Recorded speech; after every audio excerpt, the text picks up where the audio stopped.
한때 베트남의 영웅으로 불렸던 박항서 감독이 외국인 지도자 중에는 최초로 베트남 2급 노동 훈장을 받았다고 하는데요. 자세한 내용 알아보도록 하겠습니다. 오히려 한국보다 베트남에서 박항서 감독을 모르는 사람이 더 적을 정도로 축구 변방국이었던 베트남의 역사를 바꾼 위대한 한국인이라고 할 수 있습니다. 2002년 월드컵 4강 신화의 멤버로 히딩크 감독이 좋은 성적을 낼 수 있게 해준 1등 공신, 즉 히딩크 감독의 오른팔이라고 할 수 있는 박항서 감독입니다.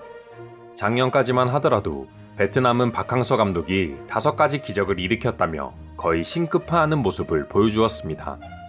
박항서 감독은 23세 이하 베트남 축구대표팀을 맡은 지 얼마 지나지 않아 아시안게임 첫 4강이라는 기적을 세웠습니다. 그리고 아시아 축구연맹 챔피언십 준우승까지 단기간에 이뤄내게 되었습니다. 사실 박항서 감독이 부임하기 전까지 베트남 대표팀은 아시아 챔피언십에서 4강은커녕 단 1승도 챙기지 못했었다고 합니다. 비록 한국을 만나 패배를 겪긴 했지만 한국과 베트남의 축구 인프라와 실력 차를 생각한다면 정말 대단한 경기력이었다며 전 세계 축구 관련 외신들이 대대적으로 보도하기도 했습니다. 이뿐만 아니라 단 한 번도 이겨본 적 없던 일본에 승리했고 한일전만큼이나 뜨거운 라이벌 구도를 형성하고 있는 태국마저 꺾어버리며 베트남 국민들에게 있어 영웅이 되는 건 너무 당연한 절차였습니다.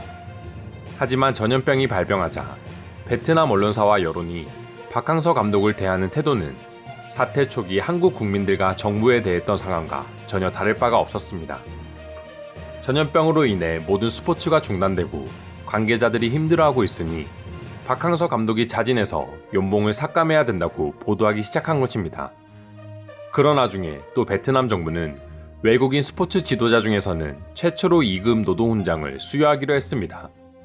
또한 박항서 감독의 오른팔과 왼팔인 이영진 수석 코치와 김한윤 코치는 국무총리 표창을 받았습니다.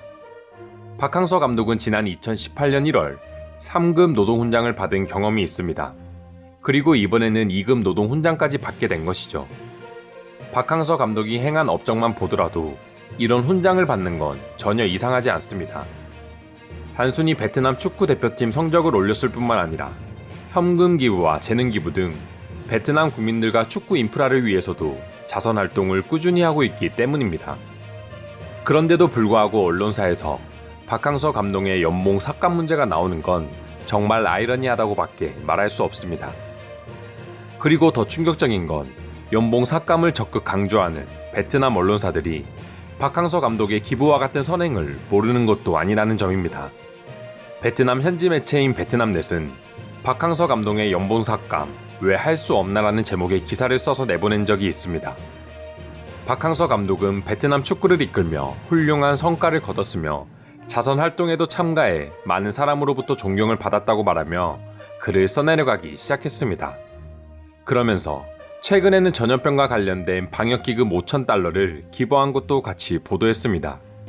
하지만 그건 고마운 점이지만 전염병으로 인한 어려움이 끝날 때까지 연봉 삭감을 진행해야 한다고 주장했습니다.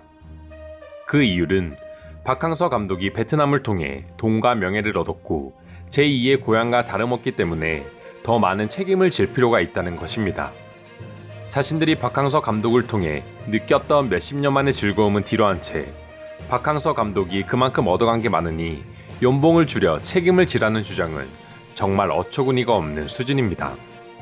이미 수많은 축구클럽의 선수들이 연봉 삭감을 통해서 고통을 분담하고 있는데 대표팀 감독으로서 현재 하는 일이 거의 없다며 박 감독이 연봉 삭감과 관련된 발언을 하지 않는 게 이상하다고까지 언급했습니다.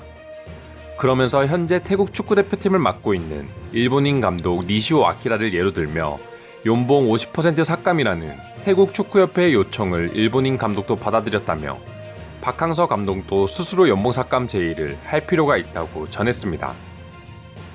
만약 박 감독이 스스로 연봉 삭감을 원하지 않는다면 베트남 축구협회 차원에서도 연봉을 줄이는 게 맞다고 본인들의 주장을 밝혔습니다. 한국의 입장에서 생각해보면 2002년 월드컵 4강 신화를 이끈 히딩크 감독이 계속해서 한국 대표팀을 맡아주기로 했고 월드컵 이후로도 좋은 성적을 냈지만 전염병으로 대표팀 경기가 중단되자 히딩크 감독이 하는 일이 없으니 스스로 연봉을 삭감하겠다고 제안해야 된다며 연일 언론 기사를 내는 것과 다름없는 상황이라고 할 수 있습니다. 박항서 감독과 함께 2002년 월드컵 4강 신화의 주역 중 한 명인 정혜성 코치 역시 항상 강등권에 머물던 호치민시티 축구팀을 맡아 1년 만에 준우승까지 이뤄냈지만 일방적인 해임 통보를 받기도 했습니다. 이번 시즌도 5위라는 준수한 성적을 거두고 있었지만 일선에서 물러나 센터장 겸 기술위원장을 맡아달라는 어이없는 통보를 받았습니다. 그러면서 임시 감독은 사장이 맡는다는 속된 말로 말 같지도 않은 소리를 하며 경질 아닌 경질을 진행했습니다. 그러나 정혜성 감독이 모든 제안을 거절하고 사퇴를 결정하자 팀 선수들이 재계약을 안 하겠다고까지 반발하고 일어서자 결국 호치민시티는 이미 짐을 싸서 한국에 귀국하려는 정혜석 감독을 찾아가 모든 조건을 다 받아들이고 2번 다시 이런 일이 생기지 않겠다고 새롭게 계약서를 쓰면서까지 정 감독을 다시 복귀시켰습니다. 이처럼 우리가 알게 모르게 한국인들이 베트남 축구 성장에 엄청난 기여를 하고 있다고 합니다. 하지만 눈앞에 성적이 잘 나오자 이 모든 것들이 자신들이 잘해서라고 생각해서인지 아니면 한국 축구인들에게 이미 뽑아낼 수 있는 건 다 뽑아냈다는 생각인지는 모르겠지만 성적이 떨어지고 있는 것도 아닌데 베트남인들이 박항서 감독의 연봉 삭감을 주장하고 정혜성 감독을 경질하는지는 도무지 이해할 수 없는 부분입니다. 신종 바이러스로 인해서 결국 자신들에게 돈이 안 되면 토사구팽하는 베트남의 심보를 알게 되었는데요. 기업뿐만 아니라 스포츠계에서도 이런 모습이 나오고 있다는 점은 정말 안타깝다고밖에 말할 수 없습니다.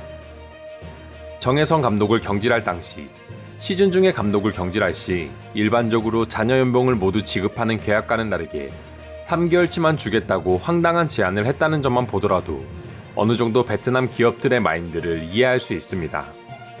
박항서 감독의 에이전시와 베트남 축구협회 사무총장은 박 감독의 연봉은 계약에 따라 지급될 것이라고 밝히기는 했지만 한국 국민들의 입장에서 이제는 박항서 감독이 연봉을 전액 보장받는다고 하더라도 이런 기사들이 쉽게 나온다는 것 자체가 언제 어떻게 또 배신당할지 모른다고 생각될 수밖에 없습니다. 그리고 박항서 감독의 업적을 기적이라고까지 표현할 때는 언제고 그런 기적을 일으켜 전 국민들에게 즐거움을 준 사람에게 자진해서 연봉을 삭감하라고 말할 수 있다는 것이 놀라울 따름입니다. 제가 정말 좋아하는 문구가 있는데요. 절이 싫으면 중이 떠나라입니다. 박항서 감독의 경우 조금 다른 상황이긴 하지만 조금이라도 베트남 축구대표팀 성적이 안 나오면 어떤 말들이 나올지 모르는 상황에 항상 다음을 대비하고 준비해뒀으면 합니다. 베트남이 절이고 한국이 중이라고 하더라도 사실 한국이 베트남을 떠났다고 가정할 경우 한국이 잃는 것과 베트남이 잃는 것은 비교할 수 없습니다. 한국 축구의 자존심이라고도 할 수 있는 두 감독에게 또 이런 일이 발생한다면 그때는 정말 떠나는 게 맞지 않을까 생각해봅니다. 오늘도 영상 끝까지 시청해주셔서 감사드리며 여러분들의 구독과 좋아요는 영상 제작에 큰 힘이 됩니다. 이상 종크TV였습니다.